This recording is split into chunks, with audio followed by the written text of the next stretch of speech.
Our economy has weathered the impact of tariffs well in 2025, achieving an economic growth of 5%, although domestic exports to the US has declined by close to 9%.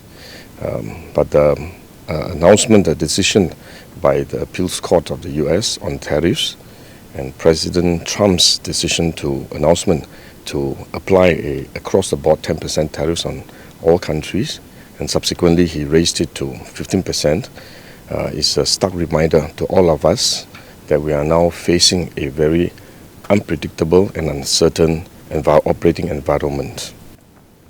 How the new tariffs are going to be implemented is yet to be announced, and how countries around the world will respond is also still unknown. And it is important for us to continue to remind ourselves we need to prepare for the long term, and this is the new world that we are facing.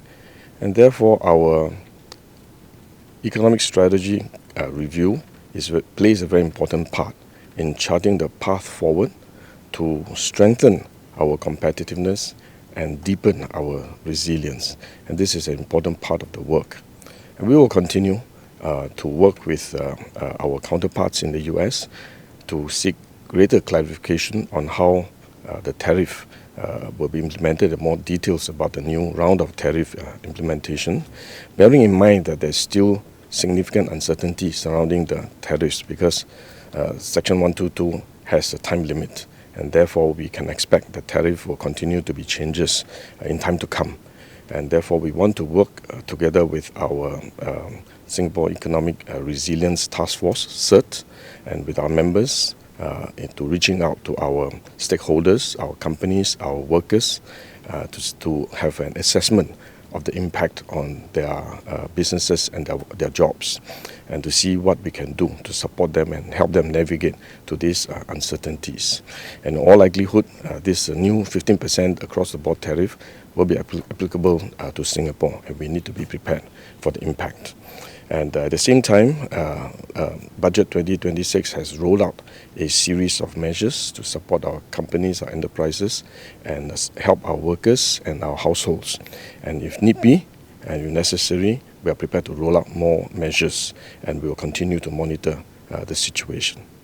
I think, as I mentioned, the key word really is uncertainty, because how it's going to be implemented, and what is even more important is how the rest of the world will react, including those who already have a tariff agreement with the US, how they are going to respond. Are they going to continue with their commitment to the US, or are they going to withdraw, renegade on some of the commitments that they made, is yet to be seen. And how this tariff is going to be implemented across the board is also details that we will need to await to see to make a proper assessment.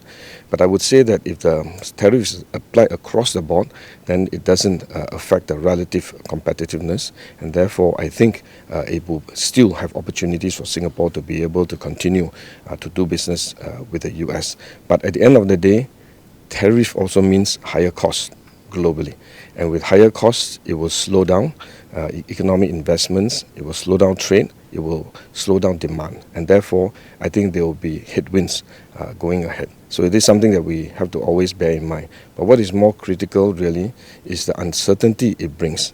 As you would have observed, soon after the Supreme Court has announced its ruling, the new tariffs has been announced at 10%, and then soon after that it has raised to 15%. And even at 15%, there is a time limit. So what would happen after the time limit is something that we will have to observe. It may be extended if it gets a congressional approval.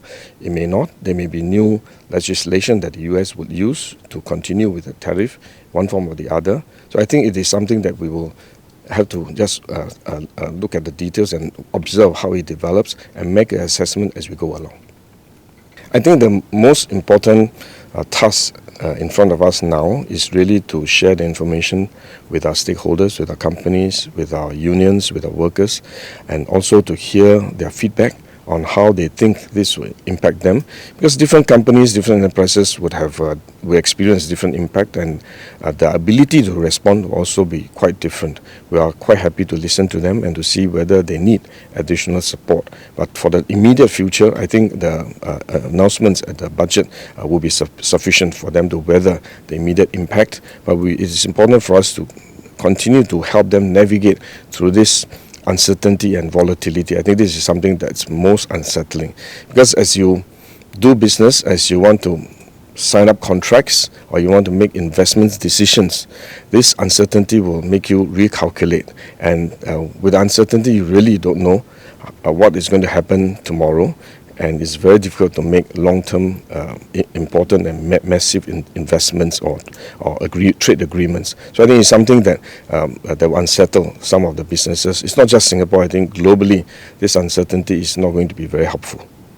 I think, of course, the dynamics will shift. It's still important for us to take one step back, make a proper assessment of the impact. But if you remember, before last year, before Liberation Day, we have all equal tariffs, and therefore I think Singapore has never had an import tariff for any imports, and we compete with countries which have privileged access, and it is something that we will continue to have to compete. So the key really is we have to accept this uncertainty.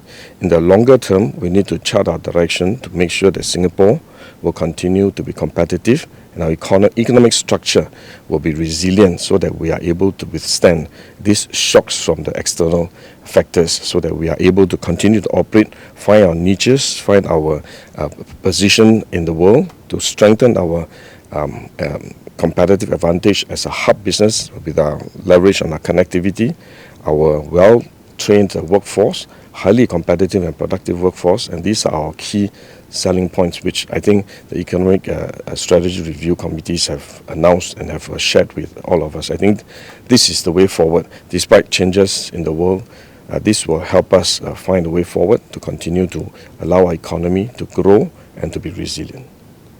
I think I would discourage Singaporeans to think that way, because the world is very uncertain.